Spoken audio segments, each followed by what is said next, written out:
નમસ્કાર કલમ યુદ્ધ સમાચારની સાથે હું છું આપની સાથે પાયલ બામભણિયા।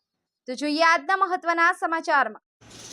આજ રોજ નવયુગ વિદ્યાલય જંબુસરનું એસએસસી બોર્ડનું પરિણામ 79.1% આવ્યું છે, જેમાં 81 વિદ્યાર્થીઓએ પરીક્ષા આપી હતી।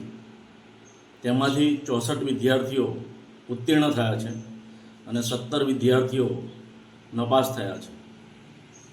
શાળામાં પ્રથમ નંબરે જાંબુ રાહુલભાઈ હસમુખભાઈએ 86.50% લાવીને E2 ગ્રેડ સાથે શાળાનું અને પોતાના સમાજનું ગૌરવ વધાર્યું છે।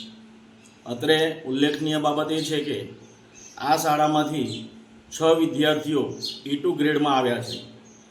આ તમામ ઉત્તીર્ણ વિદ્યાર્થીઓને શાળા પરિવાર અને શાળા મંડળ વતી હું ખૂબ અભિનંદન સાથે ભાવિ જીવનની શુભેચ્છાઓ આપું છું।